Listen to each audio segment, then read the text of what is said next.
Prague. Praha.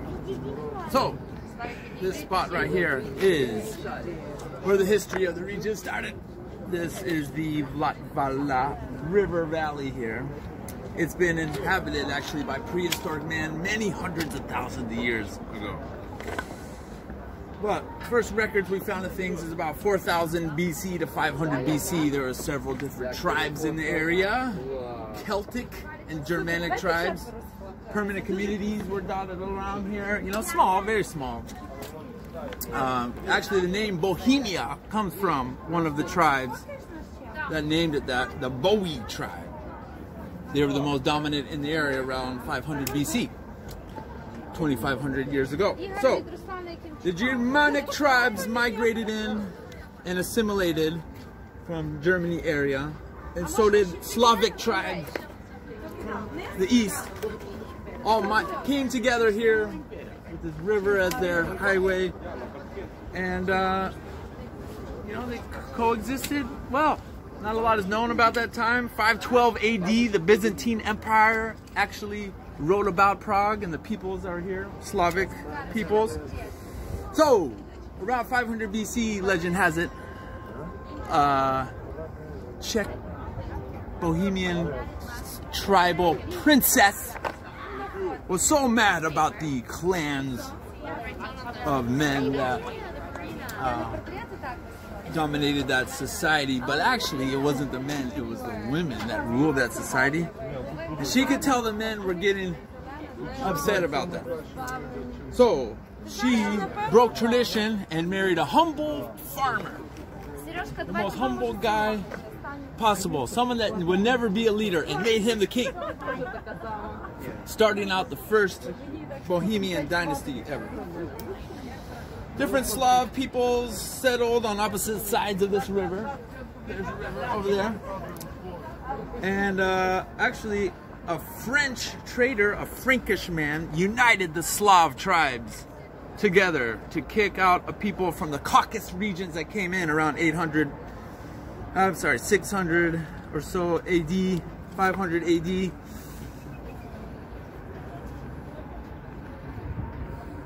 We're talking pre-Christianity, near the fall of the Roman Empire. Still, you know, a lot of it is not known about this time. So, then in the 800s, the first statehood was created in the area. The Slavic tribes organized because of that French guy that helped them, which is weird. And they built this castle, the Prague Castle, the oldest castle in the world, built in the 800s.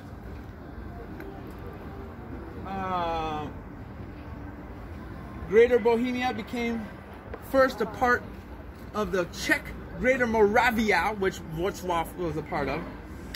But the Moravians fell apart from East Czech, and that empire fell apart. Regardless, 870 AD, Prague Castle, and a few years later, the king made this winery that we're at right now in 908 AD, which is super cool, still functioning. So the castle was built 870 AD, and that's when the Bohemians really started going. 927 to 929, Catholicism and Christianity started to come into the area from the south, and they began becoming Christianized, both of Czech people, Polish, and Hungarians around this time.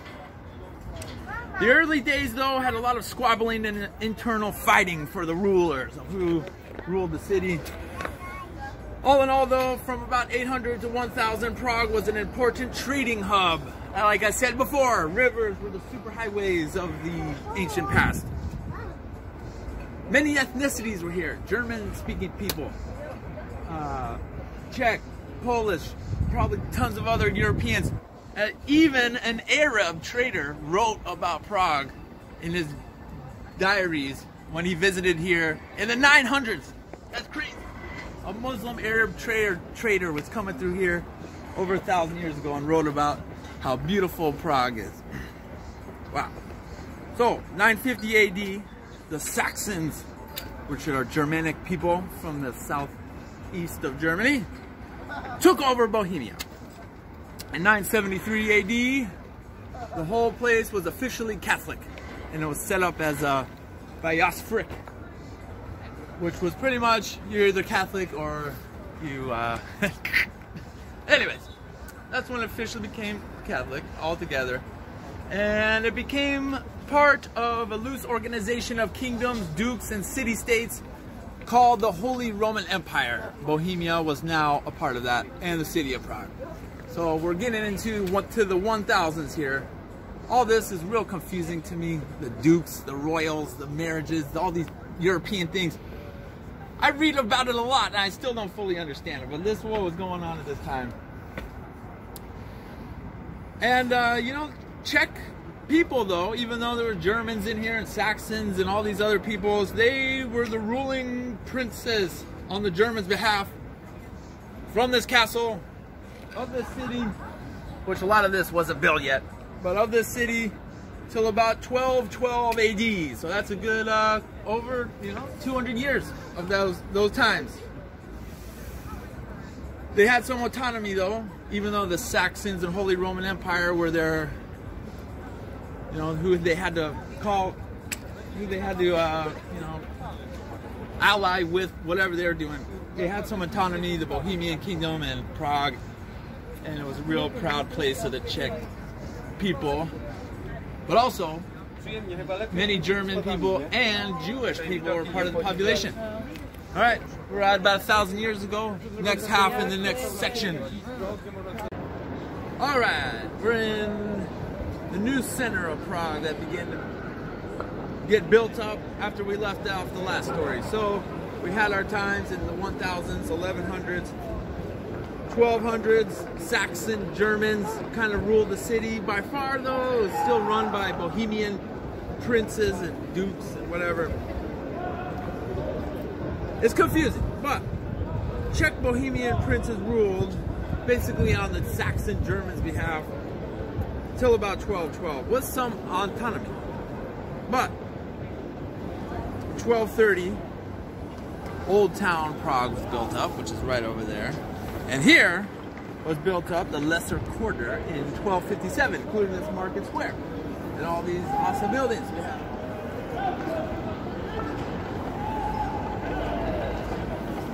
So for a while, 1212 AD,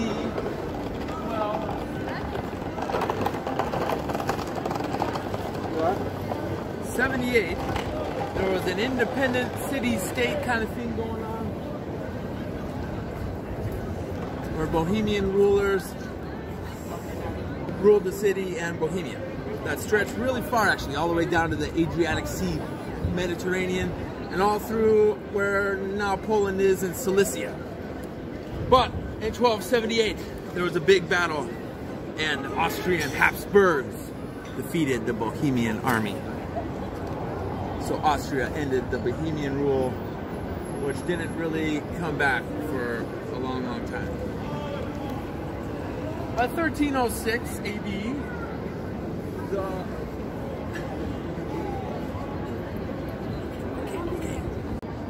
this town square here, beautiful as it is, these buildings, this whole area, became the new center of Prague, which moved basically from where the castle was, where I was earlier, as the Austrian Habsburgs ruled the area.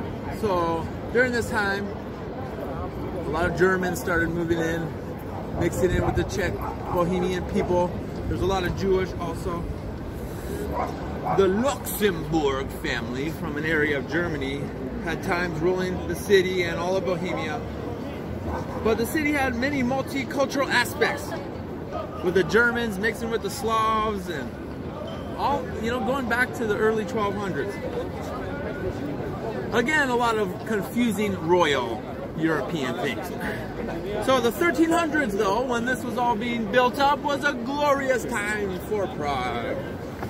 Everyone was very happy, business was booming, the trading routes on the river were going good. It was a famous time for much of this construction, as we see all around. And the square. that exists to this day, 1300s. The Holy Roman Emperor liked this city so much, nice Wu-Tang shirt. Who's your favorite member? No one ever could answer that. The Holy Roman Empire liked Prague so much that he made this his home in the 1300s, making it a de facto capital of the Holy Roman Empire, which was a mix of different kingdoms and alliances. It wasn't really an empire, but anyways, the emperor lived here. And the city grew to great importance through the times of the princes and kings and the dynasties of the Luxembourgs, who were German people. The 1400s, though, church problems. At the church problems began to arise. These people, called the Hussites, were Bohemian Protestants, had many issues with the Catholic ruling classes of the cities. There was lots of uprising, protests, people were killed. There was one instance where the Hussites, it might have been at that church,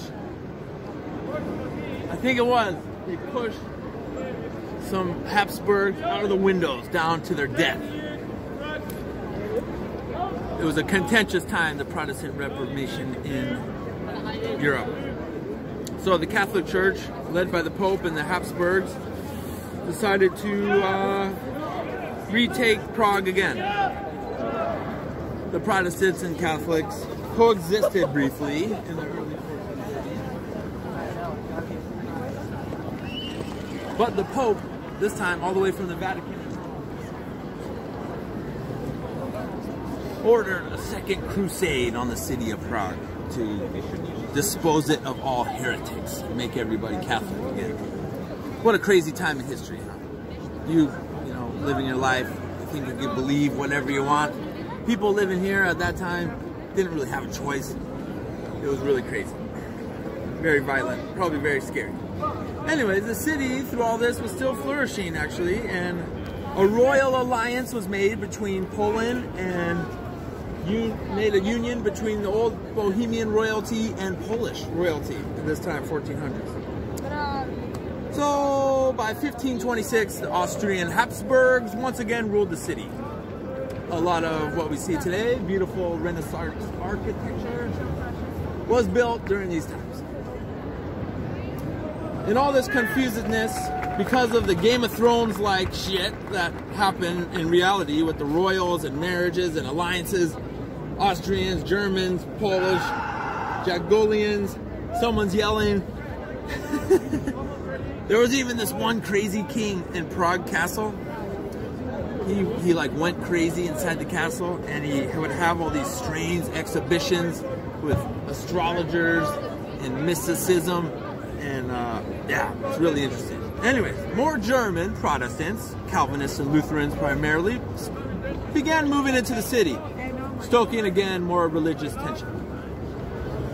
In 1618, the religious tension came to a boil. A little known, really awful event happened that started basically in Prague, called the 30 Years' War. And excuse me, I was wrong before. This is actually when some Habsburg advisors were thrown off the balcony of this church to their deaths. It might have been the one at the castle. I didn't check before. Doesn't matter. This ignited the 30 Years' War that started as a war between Catholics and Protestants all over Europe, which ignited into an allied, crazy, mercenary army, Swedish coming in, Italians coming in from everywhere. The whole continent was basically exposed to this war. It was crazy. The Protestants were elected by the people of Prague to be the rulers.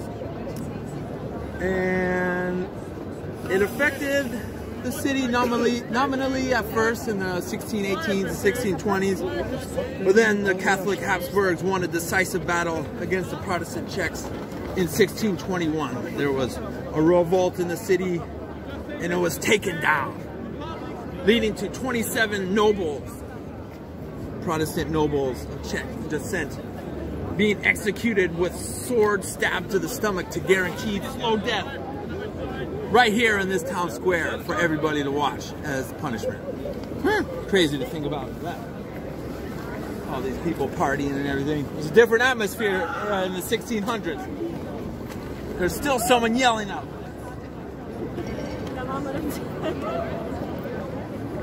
So 1600s had a lot of religious division all over the city, but actually during this time there was a Jewish golden age here, leading to about 30% of the population, there's some big bears, being Jewish.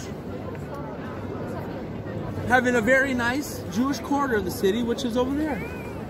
We're gonna go see those bears in a minute. But still, the Germans, Saxons, occupied Prague in the 1630s, and Germanization of the city began, like many other places. And also the Swedish occupied the city in 1648, which was strange. During the 1630s to 48, there was heavy, constant bombardment of the city, and the population severely declined. I'm thinking that it wasn't, you know, modern artillery, probably siege weapons, maybe some cannons by that time. I'm not totally sure. Anyways, the 30-year war ended basically with the French and Austrians duking it out with all the people on their sides in a stalemate. After the war, the Austrian Habsburgs moved the capital from here, Prague, to Vienna for the Holy Roman Empire because of all those problems. I get it. You know, I'm not really on anyone's side with all this. Just interesting history. A lot of senseless death, it sounds like, once again. By the late 1600s, though, and early 1700s, the city became economically important again because of that amazing river over there.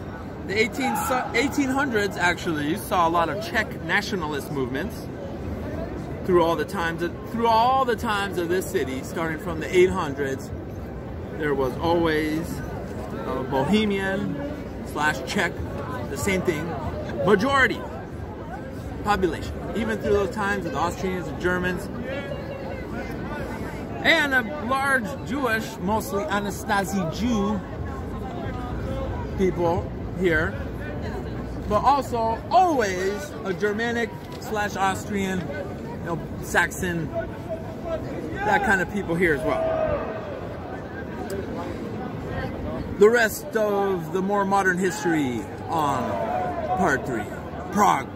Alright, well, what not better place than this than the astronomical clock of Prague, where look at these crowds come to this city today. Alright, so we went through the 1600s, 1700s.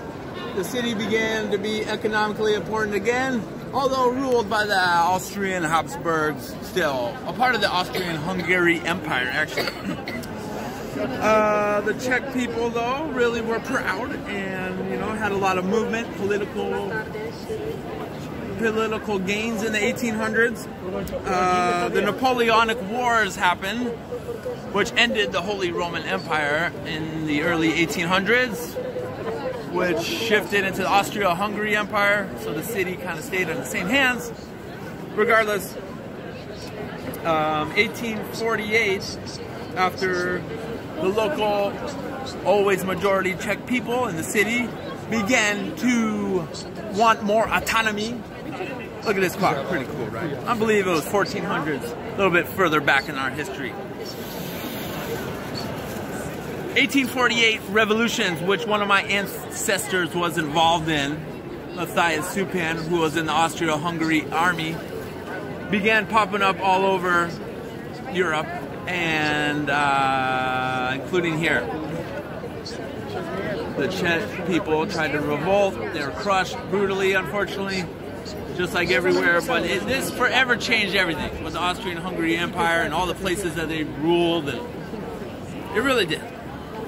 Including my ancestor leaving for California, which I believe he was from somewhere around here, because he would have been executed for not killing someone that he was ordered to kill because he refused to do it.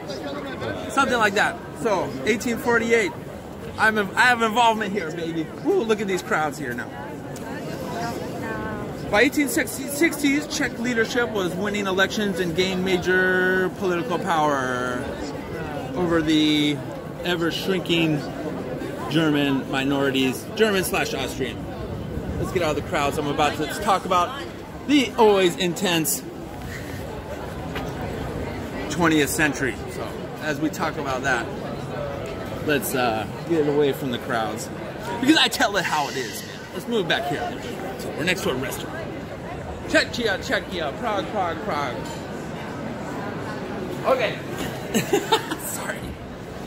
So the Austrian-Hungary leader was trying to establish an alliance, actually in the early 1900s, to create an Austria-Hungary-Czech state. But he and his wife were assassinated in Serbia in 1914, which started World War I. So those plans obviously didn't work out. The Czechs decided not to fight with Austria-Hungary or Germany during that war and joined the other side. What shall we do? The Czechs and Slovaks wanted independence. And in the ending days of World War I, right before the war ended, Czechoslovakia, a new country, was born. Really, it hadn't been a Czech place here for several hundred years, give or take. Anyway, so we're in World War I now, and during these times was a lot of death, destruction for a lot of young people, dying in the streets everywhere, all the time. It's not fun. So, this one has started getting really crazy. 1919 to 1920s, Czechoslovakia was born, and Prague scrutinized the remaining Germans are left in the city. Because, you know, they finally won their stuff, man. It's their prize. But 1939, Nazi Germany rose to power, occupying Czechoslovakia as a protectorate state and Slovakia as a puppet state. The SS swept through, Gestapo through the city, and after an SS leader, German, was assassinated in the middle of Prague for probably doing horrible stuff, many Czech villagers were massacred across the country.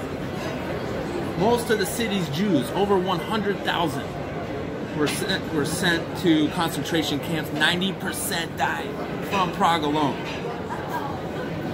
That's insane. But, amazingly, no battle damage here. In 1945, near the end of World War II, the Czech citizens began revolting when the Soviets were gaining steam in the east. General Patton and the Americans actually reached all the way to Pilsen, a nearby city to here. And we're going to invade the city to retake it. There was some Allied bombing here, but not much. This one's a crazy twist.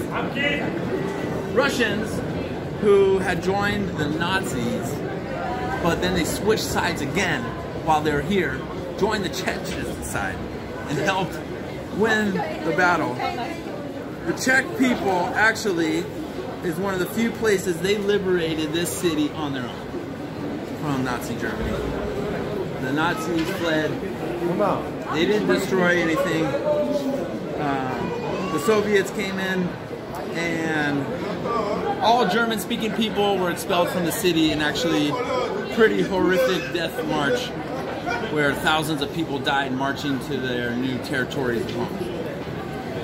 So, for the centuries long of German and Jewish people in Prague, those populations no longer exist for two reasons to get to World War II.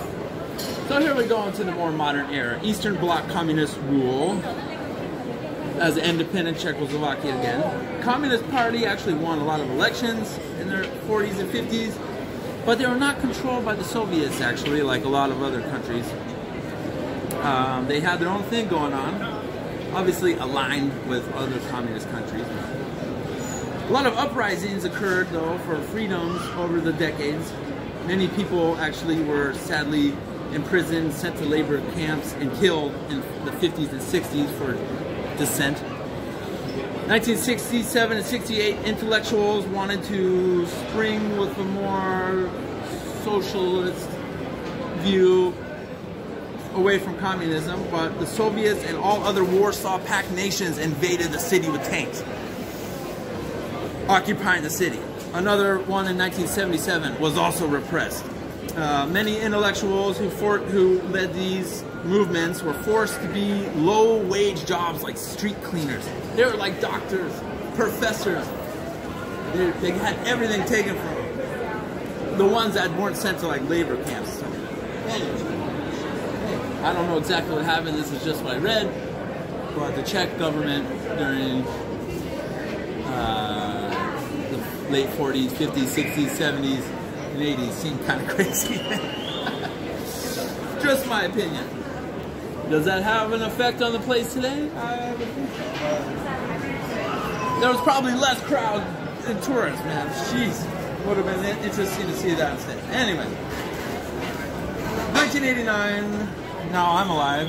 With the fall of the Berlin Wall, many more movements sprang up and violent protests in the streets for more freedoms. In 1990, this led to, because of their lack of allied people, led to the first free elections in a long, long time. 92, 93, the country actually split between Slovakia and the Czech Republic, which it is to this day. And now, 2019, I'm here. Fascinating history. Bohemia, Jewish, German, Austrian, Arab traders writing about the place, Byzantines writing about the place, French guys coming in and uniting Slavs more than 1,000 years ago, World War II, scathing unby with no city damage but many human costs. It's good stuff, man. I like it. I love history. Prague, Děkuji. That's how you say it? Thank you. Nestrovi.